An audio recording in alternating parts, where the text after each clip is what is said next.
Hello, most welcome to H 854. And this is a bit scrubby voice I have today. I've been snoring wildly for almost a week now. My snoring device that keeps me from having the apnea and rest snoring has been broken, and it's not to be fixed for another week, so God only knows how tired I will be by then. But it's progressing. Oddly enough, when you are tired, somehow things comes easier to you. There is a resistance, and especially if we go into such a, what can you say, different subject as deconstruction. It's really out there. It is not something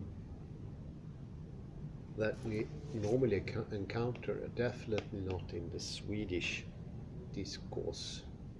I would say it's really rare for it to be present there.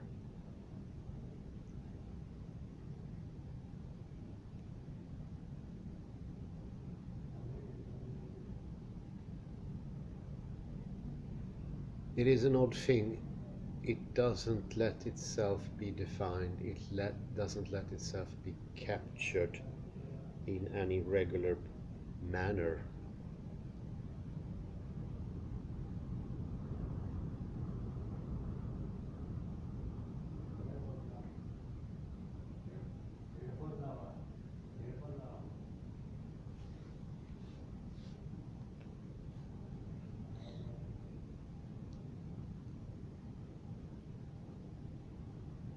What can you call it?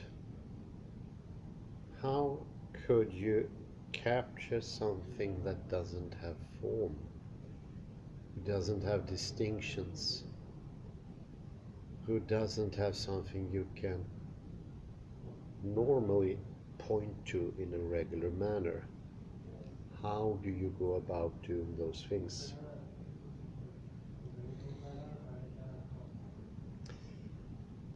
This is the real hard stuff. Lassen Sie Ihr Gepäck nicht unbeaufsichtigt. Security announcement. But what you have to do is you have to approach it not head on. Going head on is dangerous, because when you start defining, you end up in doing something that is not supposed to be ontic, to use an Heideggerian term. You make it ontic, you make it real. It's not similar, but it's in that ballpark when you start speaking about an unknown feature, maybe dark mass, maybe dark matter, or dark energy. By naming something, you construct it. But this thing doesn't lend itself to construction. It's not out there, it's not in here. It is always different in everyone, and it's, oh my God, I hope it didn't break.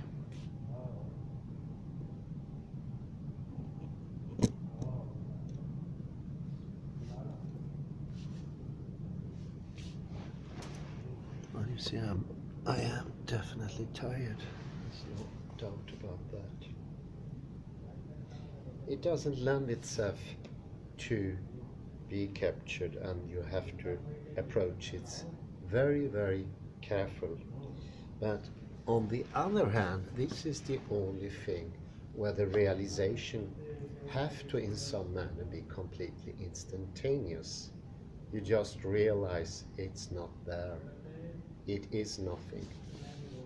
The ontic movement is a big no thing.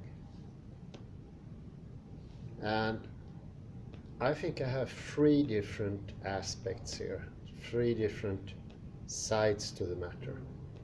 And it being different all the time, I think that is a feature one could look into, and today I would like to look into what this causes within the temporal sector, in time, and how these peculiarities that are idiosyncratic to Western society causes us to say really odd things, unexplainable things, and act in unexplainable manners. And it is a little bit like a disease of some sort. And I was listening to this brilliant neurologist Sapolsky. He mentioned something called the Jerusalem Syndrome, something that is oddly enough quite specific. It happens to normal people. They go after a long time of waiting to the city of Jerusalem, the holy city, and after 2 to 3 days usually they sort of crash and they tear the bed sheet and they walk around on the street preaching salvation or some of that sort. And there are in Jerusalem every year 50 cases of this, and in all cases the reason is different, but the symptoms are similar. And this is something I would like to describe that is in some ways similar to the Jerusalem Syndrome.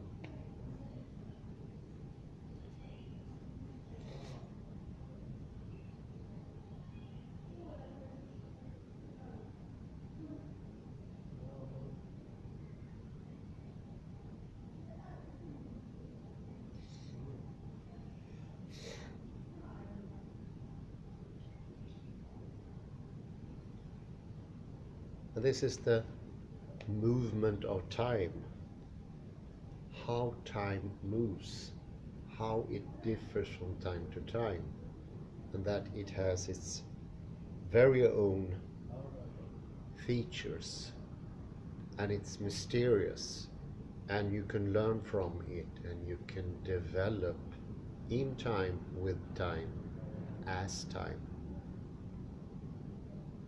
And we've spoken loads of times before about the simplification of time in Newton and in ordinary speak, and how that leads to distress, angst even. Time is slipping away and you do not seem to be in control of it. It goes in between your fingers. All those features are typical of this unknown cause, this unknown reason for the Jerusalem Syndrome, and the unknown reason for what Heidegger called the amnesia, or something similar to the logocentric gesture. I remember many years ago, it was a young lady at a party after a couple of drinks, maybe one too many, and she all of a sudden stood up and said, "I will refuse to eat. I will not eat anything more because I want to become skinny." And she immediately stopped eating that very night. I would say that is the influence of the dogma. We could call it the Dogma Syndrome, the gestalt that doesn't lend itself to definitions. A weird concept of time, but it shares different traits, and this is this sort of impatience. The result somehow should come immediately. One shouldn't have to wait for them. It needs to be clear here and now, not later. The sooner the better. And I would say that's another trait, maybe comparable to how the people suffering from the Jerusalem Syndrome walk around in their sheet-made togas and preaching to the population. This is the trait of this one. immediacy. But as this is a misunderstanding of time, immediacy will not happen. Wir weisen Sie darauf And hin, actually the dass das skinniness will Behandlungsverhalten not die happen at all. Verpflichtung zum Tragen eines medizinischen Mund-Nasenschutzes besteht. Bitte halten Sie einen Abstand von mindestens 1,5 Metern zu anderen Personen. So it's not so much about that person wants something directly. The person doesn't know the workings of time, and therefore most probably will never ever get it. There is the problem. There you have the Gordian knot, the thing that makes it not to develop properly. Time is not realized. Something is blocking the realization of what time is, how it works, and what it does. And of course, in some obvious sense, we need to understand what time is, how it works, to be able to develop, to grow, to get better, to learn. All those things could be included in this development of this young person. And we call it impatience, but it's not really impatience, it's something much more severe, so to speak. It's okay to be impatient, it helps if that further things. But it doesn't further the thing in this case, or any other case. Let me take something from James Clear, the one with the atomic habits. A person that probably made more research than any other when it comes to success and how you plan and how you change habits and how you progress.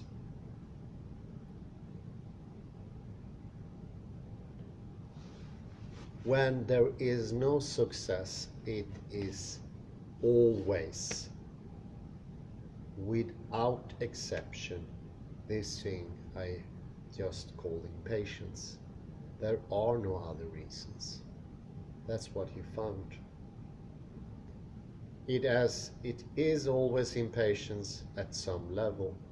And instead of calling it impatience, I would call it the Dogma Syndrome. We will inevitably always change if we understand the workings of time. And 94% of what we do, the things that we do that leads to success, that makes us skilled, makes us learn, develop, have knowledge, 95% of these things are unconscious habits, and they do never ever change immediately. So you see, it's not a question about impatience, it's a question of having a block against knowledge, a complete misunderstanding, a misunderstanding that is always different in each and other person. Therefore, the help has to be different in different cases, but they share similar traits, just like the Jerusalem syndrome, 50 cases a year in Jerusalem. It's amazing.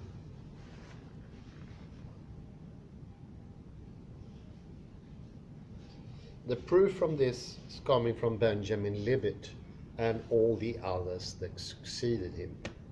Research has proven more and more and more that there are unconscious habits that lead us to either failure or success, or better the latter than the former, I'd say.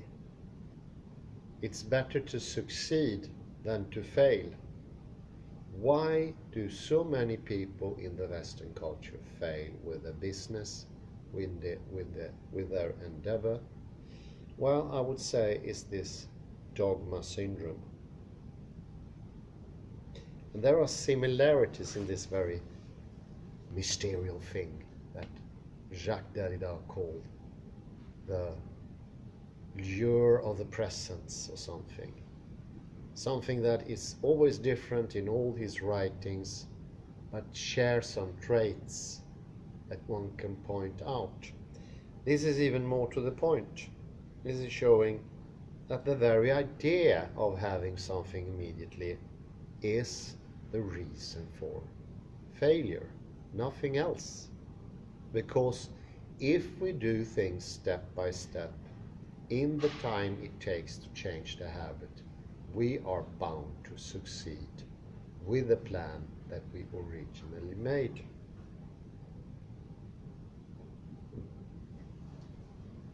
It's impossible for it not to come. And all what we do can be changed. There is no exception, because we are, so to speak, construction of habits. Habits is actually something quite a bit different from what we regularly think. We think habits are these unconscious things like wiggling one's toes when one talk, like the one in front of you right now. But it can also be loads of other things. To have a will, that's a habit. And that is something you learn. And how odd it might seem to most people, how can will be a habit? Since the will is controlling the habits. Well, once more is the case of contradiction. That is usually the thermometer for when we know something is belonging to the dogma. There is contradiction, and there is a siding in the contradiction. One thing is better than the other. One is supposed to be blocked out of view, and the other one heightened. Veneered. I like that word. Veneered.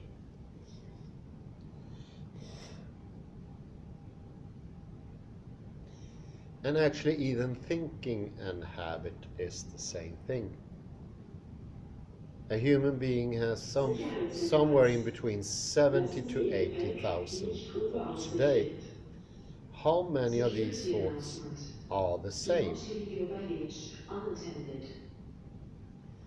Well, it's depending how willful a person is, how in control he is. There's always a matter of degree. No one is the same. They were all different on the scale. It's like climbing up a ladder. We're not standing on the same level on the ladder. But I'd say that in a normal person today, not much. Not much is obvious or in control. And therefore, the thinking habits are the same day out and day in. Can you imagine how boring that is? We often talk about we live in the modern world where everything is new all the time, and we have fascinating video games, movies, things happening all over the place. But if our thoughts are constantly the same, doesn't that invite boredom on a level that is much deeper, much profound in the organism?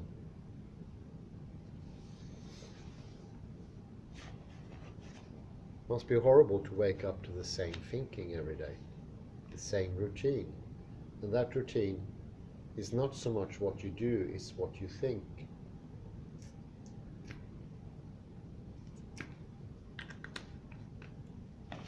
This is, of course, something that's been mentioned by Ian McGilchrist. And I think he placed the event or the invention or the discovery of boredom in late 18th century.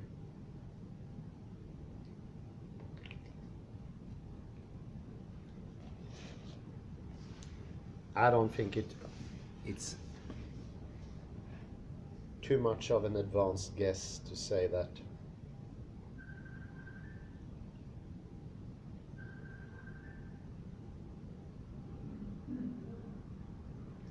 this development of boredom is connected to repeating thought patterns, because the thought patterns are our inner environment. This is our world. And the other thing is further away. So even though we have video games and we have all this stuff, at the core we are bored. It's a deadening boredom. And the energy is disappearing. There is no energy to speak of in such a system.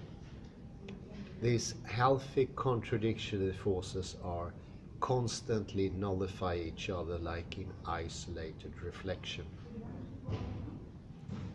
So the very force of the opposing pairs, the rolling of the yin and yang symbol, is being shallow, eased up, not strong enough. And this can actually be counterparted.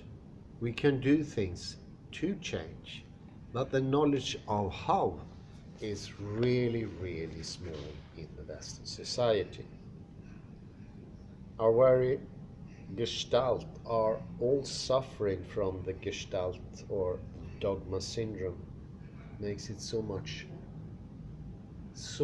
harder.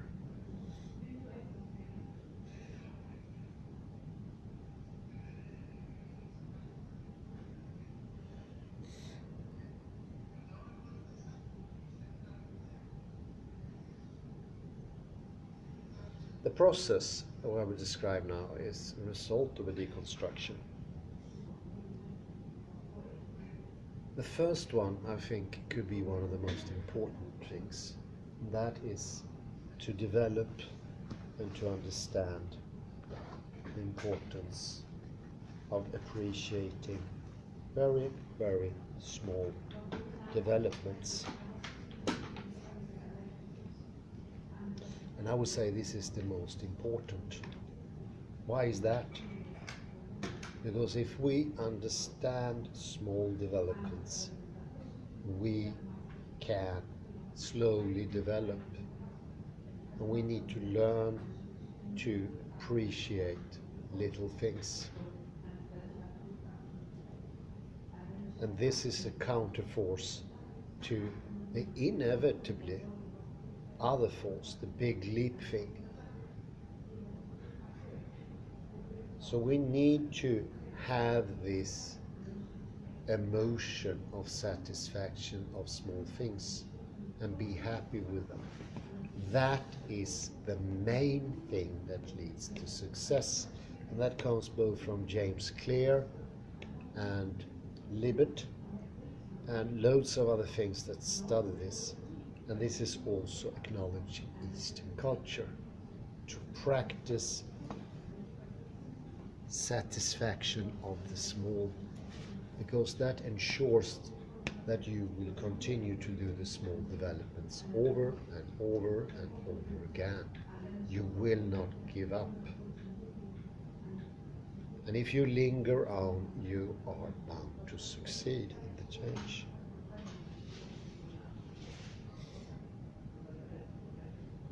This is a sort of gratitude for the small things, small steps. And this is something we develop. Also, this is a habit, this is a skill. We are those habits. And it's habit in itself that is this conscious guidance. In all Oriental languages, this has a word.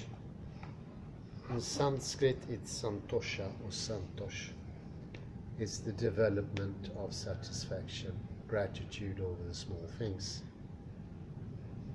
And it's a development not only in frugal people, it's a development in the rich and the successful. Gandhi was a great developer of it, but also his relative Indira Gandhi and Rajiv Gandhi, the Indian Nobel Prize takers, they all have the santosh. That meant that you could do things stepwise, in a calm manner, build up the habit slowly, Achtung bitte. the Wir slowliness weisen Sie darauf that hin, dass time in dieser demands and Ausgabe that time die Verpflichtung ensures zum Tragen and that eines time medizinischen develops. Mund-Nasenschutzes besteht. Bitte halten Sie einen Abstand von mindestens 1,5 Metern zu anderen Personen. Attention please. We like to point out that you are obligated to wear a medical face mask throughout the terminal. For your own safety, please keep a distance of 1.5 meters from other persons. The second thing in this development is sticking to the original plan. Obviously, in my initial example, the young lady who wanted to lose weight immediately never had ever stuck to an original plan. She changed daily, weekly, monthly, yearly, and that is the destruction of all plans, because it not only destroys what you are trying to. Veuillez ne pas laisser votre bagage sans surveillance. Not only will that destroy what you are striving for, the second thing it will destroy is will itself. Your will become lower and lower, less and less, because will is a habit to stick to the original plan. By doing that, you foster, you nurture will. Your will becomes stronger. And since will is on top of the other habits and make the other habits stronger, you are undermining the system. Well, if you go the other way and you strengthen the will, opposing Plato and Socrates, stop being passive, see everything as a development. Stick to your plan and resist temptation to change course, because that is the second reason everything fails. And this James Clear called the plateau effect. The plateau effect is that the very development doesn't come until later. 8 to 9 months is usually the thing when it comes to bodily change. We want to get more balanced, more flexible, more agile. The neuronal and muscular effect takes about 8 to 9 months.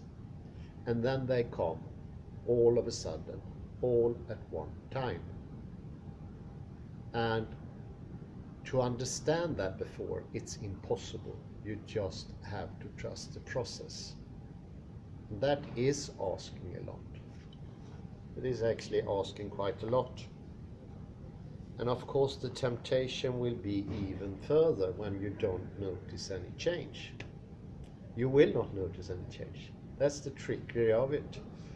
And it might sound unjust. Why don't I try to change something? I should note 1% every day.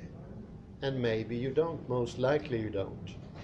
In almost all cases there is no noticeable difference until the big change comes. And usually you can't even feel the small changes.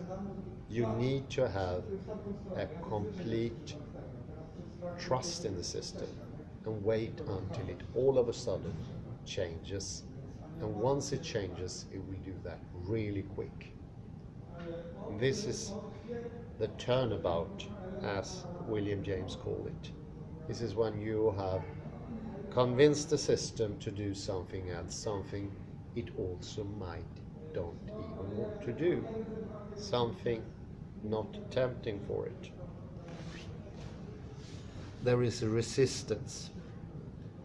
So there are many good reasons to change course mid in the action.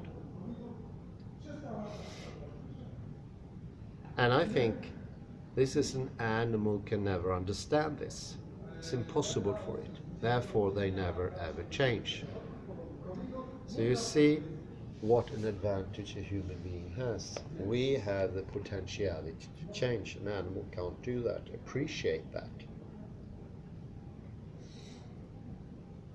One can call that human plasticity, our ability to be something else.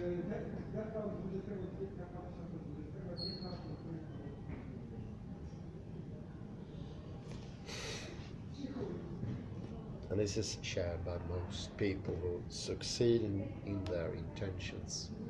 And every time you succeed, it will be more and more obvious that this is the way to go about things. But in the beginning, it won't be that.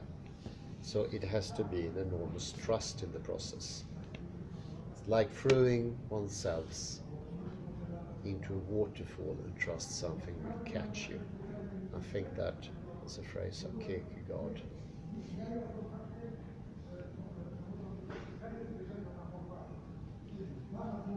The third one I think is extra interesting, and it's that your own mind changes in the process. Your mind is not something separate from the process. And I think that is very alien to our thinking. Maybe one of those things that is such a stern thing to change, the conception of an ideal observer somehow. An observer that is always the same, non-movable, a little bit like the origo of one's personal human being.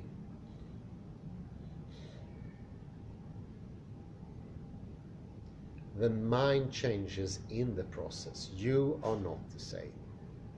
You are involved in the thing. You are not a bystander or a bystander even that sees the process. You are in the process. And that is a tricky thing.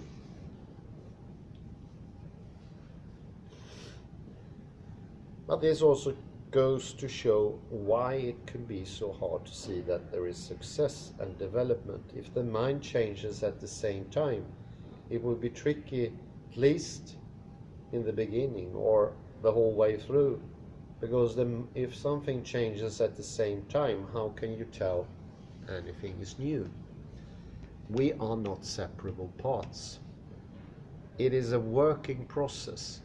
We have parts that are different, but that doesn't mean that one part can remain stable.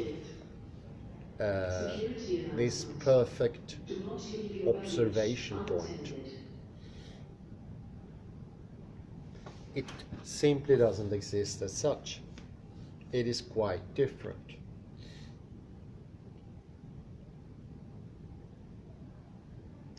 And as we grow, we will also experience more.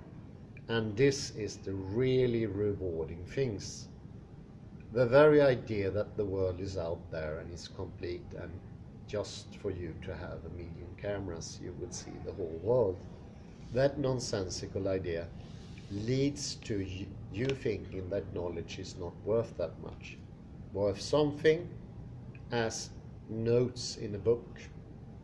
But you think it doesn't mean that your world change. Well, it does, because all perception comes together with it, and you will perceive more. You will not perceive less, you will perceive more, because as you become more complicated, more fractal, also the world will become more fractal. It will be more of the world.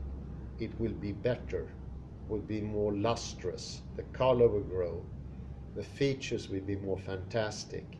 It's not that dogma-like boring state of constantly seeing the same all over the place. Now, instead, we have perpetual change, positive perpetual change. And it's a change that makes it possible for permanence. Both those things are not possible in the dogma scenario. You don't have a permanent self in the dogma scenario because it's constantly different. It's different from each moment. So this grasping of the idea that you have a stable origo to see everything from, and you can use that to judge everything, to weigh everything, that in itself constantly is different. And this is similar to how Cartesius thought his thinking was himself, and there was nothing above, nothing under, nothing over, nothing at all more. It was just his thoughts, and most probably the same very thoughts he had when he was 18, 30, 40, 50, and when he finally succumbed from boredom, probably at the tender age of 55. He had never had conscious thought in his life. He was his thinking. And no wonder some people think that being knowledgeable is learning all of Encyclopedia Britannica or something similar, to fill out empty slots in our system, to become more full of knowledge. No, it's not the case. Both your mind and your body grows in the process. It's nothing but a skill for life, and it is life itself. You are not alive otherwise. A plant that doesn't grow is not a living thing. A person that doesn't grow, neither is a living thing. Cartesius was not a living being. It was the same going around every day, in and out, in and out. The world is fractal, so are our thoughts, and the energy of a more complex fractality, that is what lends for the possibility of the unchanging maelstrom. I had this example when we're talking about rivers. The only possibility of a stability is this change. Now, once you get enough, you get a stable point that can always be the same, but it's constantly changing at the same time. You can see it in different aspects on the river. One thing, you can see how you have this really flat surface in a river that is very straight, but it can also be this maelstrom, it's called, the whirlwind that goes around, spiral. And no matter how much stones you throw in it, it remains the same. The very stability comes from the difference that is outside. Difference. Singh wird zu einer Information gebeten. Attention please, Mr. Muktia Singh. Please contact any information desk. And this is also how we gain a higher perspective. I would say deconstruction, as I'm now relearning it, is the process of seeing something from a higher level. It's a deeper and higher level. And that is what makes it so absolutely fascinating. All of a sudden you can go further than you ever thought possible. And you can understand more things. Even things for my sake that I read long time ago make so much more sense now. And that's a sheer joy. It is just fantastic. This is newness. And even though the outer layer might seem the same, the deeper levels are completely different. So it can be difference within sameness as well. The one thing doesn't exclude the other thing. Repetitious learning doesn't mean that it is boring. Remember the fractal. It's the whole idea that the dogma brings. This falsehood of an idea of what change should be. That is not change. That is sameness in a very pejorative way. Boredom sameness. And all this new stuff, this new education, new literature is nothing but boring. It lacks the depth. But a superficial view of even Bach would make it completely boring. A friend who is a music producer, he took one of, I think it was Air, one of the most beautiful things that Bach did, and turned it into a hip-hop thing, and actually sounded more complicated for young people who was listening to it than the actual one. It is because you are less complicated. What you perceive is going to be less complicated as well. Subject and object go hand in hand. And that is the reason for change. This is the reason for really going into change and develop and being progressive in knowledge. The learning process makes you different, and that's the most fascinating. Well, I think I round about here. Sorry about the disturbances, but see you next time, and thank you very much.